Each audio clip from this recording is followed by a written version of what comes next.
নারীর মধ্যে দুইটা সত্তা আছে, একটা হচ্ছে প্রেয়সী সত্তা আর একটা হচ্ছে মাতৃত্ব সত্তা। আমার মস্তিষ্কের মধ্যে নারীকে যেভাবে কল্পনা করছে, আমি পুরুষ হিসেবে না, আমাকে আবার পুনরায় ভেঙে আবার জন্ম দিতে হবে, এটা কতজন পারছে? আমাদের দৃষ্টিভঙ্গি কেমন হওয়া উচিত সেই জায়গাটা নিয়ে কাজ করছি। এটা নিয়ে কাজ করতে গিয়ে আমি যেমন আমার মূল একটা সিরিজ চিত্র আছে, যেটা হচ্ছে যে জরায়ু সিরিজ চিত্র। আমি এই সিরিজের নামকরণ করেছি জরায়ু। তো আমি যখন এই সিরিজ চিত্রটা আঁকার ভাবনা মাথায় আসে, আসলে এই ভাবনাটা মাথায় আসে হচ্ছে আমার এটা ভেবে, আমরা নারীর সমতা চাচ্ছি, তারপরে হচ্ছে বৈষম্যহীনতা চাচ্ছি, কিন্তু তারপরেও আমাদের এই সমাজে একদম শিশু থেকে বৃদ্ধা পর্যন্ত বিভিন্নভাবে আপনি নারীর জীবন দশায় সে বলতে পারবে না যে সে কখনো পুরুষ দ্বারা অপমানিত হয়নি। সেটা শারীরিক হতে পারে, মানসিক হতে পারে, সর্বদিকে। কেন? দৃষ্টিভঙ্গি।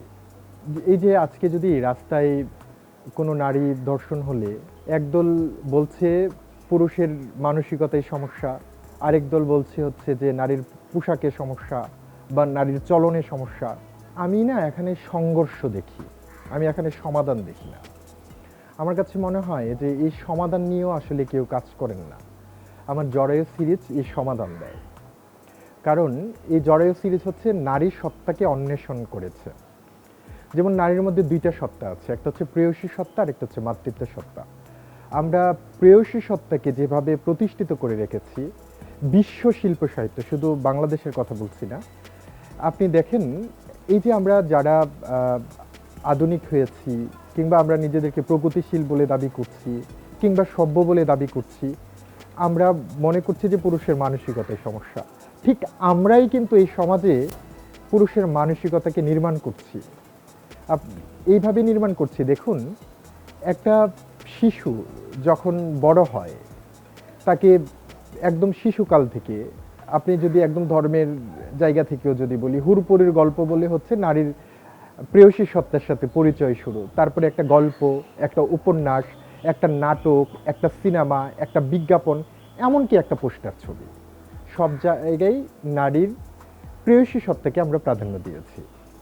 আমার মস্তিষ্কের মধ্যে নারীকে যেভাবে কল্পনা করছে, আমি পুরুষ হিসেবে না, আমাকে আবার পুনরায় ভাঙতে হবে, ভেঙে আবার জন্ম দিতে হবে, এটা কতজন পারছে? পারছে না কেউ। যারা পারছে তারা হয়তো পরিবর্তন আনছে, কিন্তু যারা পারছে না এবং পারার জন্য আমরা আসলে কি করছি? আমরা তো দায় দিয়েই সারা। আমরা আসলে ভাবছি না যে আসলে পুরুষের মানসিকতাটা আসলে এই সমাজে কিভাবে নির্মাণ হচ্ছে। আমরা কখনোই নারীর মাতৃত্ব সত্তাকে, আপনি এতটা প্রতিষ্ঠিত না এই সমাজে। আপনি শিল্প সাহিত্য আপনি দেখেন, শিল্পের যতটা প্রেম নিয়ে কবিতা, আমি সেখানে আপত্তি করছি না, ধরুন প্রেমের নির্মাণকে আমি আপত্তি করছি না, কিন্তু মাতৃত্ব সত্তাটাকে আমরা সেভাবে কি মূল্যায়ন করেছি? আমরা বলি নারী মায়ের জাত, এটা উদাসীন ভাবনা। আপনি দেখেন আপনি যখন বড় হয়েছি বা আমি বড় হয়েছি, বড় হওয়ার মধ্যে নারীর প্রেয়সী সত্তার সাথে আমি যেভাবে আমার মাথার মধ্যে ঢুকিয়ে দেওয়া হয়েছে নারী মায়ের জাত, সেটা খুব উদাসীনভাবে ঢুকানো হয়েছে, কারণ এটার জন্য আমার কোনো চর্চা নেই। যার ফলে আমার মায়ের পরে বা আমার বোনের পরে আমি অন্য নারীকে ঠিক তদ্রূপ শ্রদ্ধা করতে পারছি না। কামনার দৃষ্টিভঙ্গি থেকে আমি দেখছি, এর ফলেই এই সমাজে নারীকে বিভিন্নভাবে, বিভিন্ন জায়গায়, রাস্তাঘাটে, পুকুরে, মাঠে ঘাটে, বাসে, বাজারে, সব জায়গায় লাঞ্ছিত হচ্ছে। এটা খুব বড় একটা কারণ। আমি এই জায়গা থেকেই আসলে আমার জরায়ু সিরিজের নির্মাণ, পুরো মাতৃত্বের পুরো প্রক্রিয়াটা আমি তুলে ধরেছি হচ্ছে জরায়ুতে মাতৃত্ব ছবিতে। আমি এই ছবিটা এঁকেছি হচ্ছে গর্বের উপাসে পৃথিবী। আমি জন্মকে বারবার মনে করিয়ে দিতে চাই। যতবার আমি প্রেমিকাকে কল্পনা করেছি একটা উপন্যাস পড়ে, একটা নাটক দেখে, একটা সিনেমা দেখে, মাতৃত্বকে আমি সেভাবে উপলব্ধি করতে, আমি শিখিনি করতে, শেখায়নি আমাকে। আমি শিখাতে চাচ্ছি, আমি দেখাতে চাচ্ছি কিভাবে উপলব্ধি করা যায়। দেখুন, আমি এই ছবিতে বুঝিয়েছি আপনার আপনার কিন্তু আপনি জন্মের পরে, যেদিন থেকে আপনার জন্ম নিবন্ধন হয়েছে, আপনি 3 থেকে 4 বছরের কোনো স্মৃতি আপনার মনে নেই। আপনি গল্প শুনেছেন মায়ের কাছে, বা হচ্ছে আপনার বোনের কাছে, আপনার দাদির কাছে, আপনার বাবার কাছে, কিন্তু আপনার কোনো স্মৃতি মনে নেই। কিন্তু আপনার 10 মাস 10 দিন সেটাও কিন্তু আপনার মনে নেই, তাহলে এটা বাদ যাবে কেন? আমাকে এটা বাদ যাবে কেন? এটাকে আমি আপনার মাথার মধ্যে দিয়ে দেয়া, এটাকে মনে করিয়ে দিয়ে দেয়া। আপনার জন্ম তারিখকে মনে করছেন, কিন্তু আপনি 10 মাস 10 দিন কোনো নারীর গর্ভে আপনি ছিলেন, সেটা আপনি মনে করতে পারছেন না, বারবার মনে করতে পারছেন না। তারপরে ছবিটা আমি এঁকেছি হচ্ছে প্রসব ব্যথায় তাজা ফুলের গন্ধ। এই যে এই যে আমরা এখানে আছি, ক্যামেরাম্যান, আপনি, আমাদের তিনজনকে যদি বলা হয় যে 1 ফোঁটা রক্ত দাও, আমরা তিনজনের কেউ পারবো না রক্ত দিতে। দিতে গেলেও আমাদের ভয় করবে। 1 ফোঁটা রক্ত দিতে আমাদের কি হবে? সামান্য জ্বলবে, তার চেয়ে বেশি কিছু হবে না। কিন্তু কিন্তু আপনি দেখেন, মাতৃত্বের মধ্যে মৃত্যু ঝুঁকি আছে, তীব্র যন্ত্রণা আছে, তারপরে মা হওয়ার স্বপ্ন দেখে। আমরা কি কখনো পুরুষরা এটাকে উপলব্ধি করেছি, এই যন্ত্রণাকে, এই ব্যথাকে? তাহলে এই সমাজের দৃষ্টিভঙ্গিটা কিভাবে পরিবর্তন হবে? কারণ আমরা এই চর্চাটা করছি না এই সমাজে। আমার ছবি নিয়ে ব্যাপক সমালোচনা ছিল এবং এখনো আছে, কিন্তু সেটা কমে এসেছে। কমে এসেছে কারণ হচ্ছে আমি জানি আমি কি আঁকছি। কারণ শিল্প পাপবোধ থেকে সৃষ্টি হয় না। আমি জানি আমি শুরু থেকে যারা আমাকে নিয়ে সমালোচনা করেছে তাদের মধ্যে অনেক প্রগতিশীল মানুষও ছিল, কবি ছিল, লেখক ছিল, শিল্পী ছিল, অনেক বুদ্ধিজীবী ছিল। তারাও সহজভাবে নেয়নি একটা সময় শুরু থেকে। কিন্তু আমি যখন থেমে যাইনি, আমি যখন একের পর এক সিরিজকে নির্মাণ করেছি, এর মধ্য থেকে কেউ দ্বিতীয়বার ভাবার সুযোগ পেয়েছে। যতটা প্রাপ্তি এসেছে আন্তর্জাতিকভাবে, ততবারই আবার পুনরায় ভাবার সুযোগ পেয়েছে। আমি এইভাবে সমালোচকের সংখ্যাটা কমিয়েছি, কারণ আমি একটা জিনিস বিশ্বাস করি, মানে শিল্পীর হচ্ছে বিনয় এবং ধৈর্য, এই দুইটা হচ্ছে শিল্পীর সম্পদ। এই দুইটা থাকতে হবে। কারণ এই ধৈর্য না থাকলে আপনি পরিবর্তন আপনি একদিনে আনতে পারবেন না। একজন সাধারণ মানুষ কখনোই সুখ, দুঃখ, আনন্দ, হাসি, কান্না, বেদনা, যন্ত্রণা, সবগুলিকে সমন্বয় করে শক্তিরূপে প্রকাশ করতে পারে না। একজন শিল্পী সব কিছুকে সমন্বয় করে শক্তিরূপে প্রকাশ করতে পারে, এটাই তার বড় শক্তি। শিল্পীর দুঃখ হচ্ছে চিরকালের। এই যন্ত্রণা ছাড়া কখনোই তাগিদ আসবে না। এই যন্ত্রণাটা না পেলে কখনোই হচ্ছে যে নির্ঘুম রাত কেটে ছবি আঁকবো না। সবাই যখন ঘুমাচ্ছে আমি তখন যন্ত্রণাকে ফিল করছি। এই যে একটা অসঙ্গতি আমি দেখছি সমাজে, এটা আমাকে তাড়িত করছে, এটা আমাকে তীব্র যন্ত্রণা দিচ্ছে। এই যন্ত্রণাটাই আমি হচ্ছে রাতকে নির্ঘুম করে আমি হচ্ছে যে সেটা ছবি আঁকতে বসে গিয়েছি। এই যন্ত্রণাটাই হচ্ছে ছবি। যদি বলা যায় যে আমি টাকার জন্য ছবি আঁকি, মানে পোর্ট্রেট আঁকি বেঁচে থাকার জন্য, কারণ আমি শিল্পকে দুইভাবে নিয়েছি। একটা, আমি হচ্ছে যে আমার থিমেটিক ছবিগুলি আমি চাই না কারো বেডরুমের মধ্যেই আমার ছবিগুলি সীমাবদ্ধ থাকুক। আর আমি যেহেতু শিল্পের বাহিরে কিছুই করি না, শিল্পের জন্য সকল কিছুই ছেড়ে দিয়েছি, কারণ শিল্পই হচ্ছে আমার জীবন এবং যৌবন। আমি শিল্পের মধ্যেই থাকতে চাই, শিল্পকে নিয়েই থাকতে চাই। তো এই জায়গা থেকে আমার একটা উপার্জনের জায়গা লাগবে, অর্থের জায়গা লাগবে। আমার ছবি আঁকতে আমার উপকরণ লাগে। আমি ছবি আঁকতে গেলে আমার ক্যানভাস লাগছে, আমার রং লাগছে, আমার জায়গা লাগছে, আমার তুলি লাগছে। আমি সকল কিছুর পরেও আমার এইগুলিকে আমার অর্থ দিয়ে আমাকে ক্রয় করতে হচ্ছে।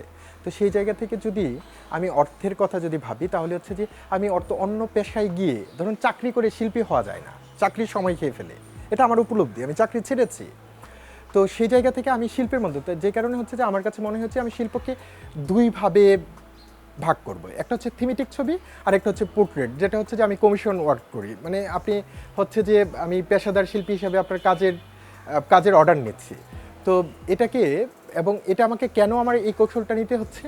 কারণ এই কৌশলটা নিতে আমার এই কারণে হচ্ছে, কারণ আমরা শিল্পের একটা বাজার তৈরি করতে পারিনি।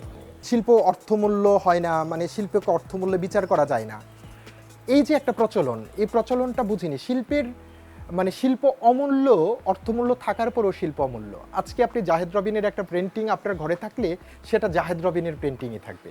আপনি একটা শার্ট যখন খুঁজে পাবেন, আপনি বলতে পারবেন যে আমার শার্টটা কোথায়। হ্যাঁ, কিংবা একটা কলম খুঁজে পাচ্ছেন না, আপনি বলতে পারবেন আপনার কলমটা কোথায়। কিংবা যে কোনো পণ্য আপনি বাজার থেকে কেনার পরে আপনি বলতে পারবেন এটা আপনার। কিন্তু একটা বই আপনি নেওয়ার পরে, রবীন্দ্রনাথের একটা বই আপনি নিয়েছে, এটা রবীন্দ্রনাথের বইই থাকবে, এটা কখনোই এটা আপনার বই হয়ে যাবে না। কিংবা জাহেদ রবিনের পেন্টিং কখনোই আপনার হয়ে যাবে না। তাহলে শিল্প তো এই জায়গাতেই অমূল্য। শিল্পর কেন মানে অর্থমূল্য হওয়ার পরে শিল্প অমূল্য থাকবে না? এই যে প্রচার, এই প্রচারটা ওরা ভাঙতে পারেনি। তখন যে প্রচারটা করেছে, এখন মানুষের টাকা হয়েছে, এখন মানুষ পয়সা জমায় একটা ফ্রিজ কেনার জন্য প্রতি মাসে একটা পেন্টিংকে আপনি সেই বাজারটা তৈরি করতে পারেন নাই। আমি আসলে ছবি আঁকা শুরু করেছিলাম পিকাসো কিংবা জয়নুল হওয়ার ইচ্ছে নিয়ে না। আমি ছবি আঁকা শুরু করেছিলাম আমার একাকিত্ব দূর করার জন্য। কিন্তু ছবি আঁকতে গিয়ে আমি একটা পাচ্ছিলাম নির্মল বিনোদন, একাকিত্ব কাটানোর ভালো এক উপায়, এবং আমাকে সুযোগ করে দিচ্ছিল সৃজনশীলতা অনুশীলনের। এবং এই যে আঁকার চর্চার মধ্য দিয়ে আমি নিজের একটা জগৎকে উপলব্ধি করতে পারি।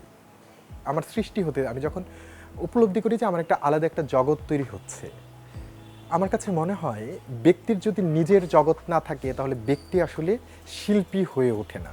চারুকলা কখনোই কেউ কাউকে আসলে শিল্পী বানায় না, এখানে আবেগটাই হচ্ছে প্রধান। আমরা অনেক কৃত্রিমান পেয়েছি। আমরা যদি বলি কাজী নজরুলের কথা, রবীন্দ্রনাথের কথা, লালনের কথা, আরজ আলী মাতাব্বরের কথা, পিকাসোর কথা, হ্যাঁ, কিংবা হচ্ছে আমরা এস এম সুলতানের কথাও বলতে পারি। তাহলে চারুকলা তো আপনার শিল্প তো একটা কিক, ভেতরের একটা ভাবনা। এখন এই জগৎটা যার হবে তার ভাবনার জগৎ তৈরি হয়ে যাবে। কখনো কখনো ছবিটা প্রকাশ করার আগেই আমি বিষণ্ণ হয়ে পড়ি, যখন আমার মস্তিষ্ক সম্পূর্ণ করে রাখে ছবিটাকে।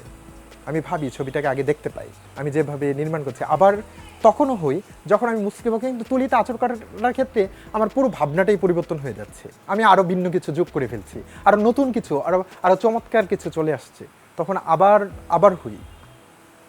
এরকম বহুবার হয়েছি, বারবার হই। শিল্পীর হয়তো সমাজের প্রতি দায়বদ্ধতা আছে, কিন্তু শিল্পী তো আঁকেন নিজেকে। কারণ শিল্পী জগৎ বদলাতে দেখেন, বদলানোতে অংশগ্রহণ করেন, বদলানোর পর সে শিল্পীই থেকে যান। সেই জায়গা থেকে সমাজ কি দেখছে, কি ভাবছে, কি চিন্তা করছে, তার চাইতে বড় ভাবনা হচ্ছে আমি কি দেখছি, আমি কি ভাবছি। কারণ আমি যে আন্দোলন করছি শিল্পের মাধ্যমে, সে আন্দোলনটা একদিনের না, এবং সেটা কেবল আমার জীবন দশায় না। আমার এই চর্চাটা যদি চলমান থাকে হয়তো পরিবর্তনটা আসবে, কিন্তু আমার জীবন দশায় এই পরিবর্তনটা আনতে পারবো না এত বড় সংগ্রামের। তার মানে হচ্ছে যে আমি এই সংগ্রামটা আমার মৃত্যুর পরেও আরও কয়েক প্রজন্ম করে যেতে হবে, তবেই যদি পরিবর্তন আনা সম্ভব। তার মানে হচ্ছে যে আমি যে সংগ্রামটা করে যাচ্ছি, আমি আমার শিল্প নিয়ে সেই সংগ্রামটুকুই করে যেতে চাই।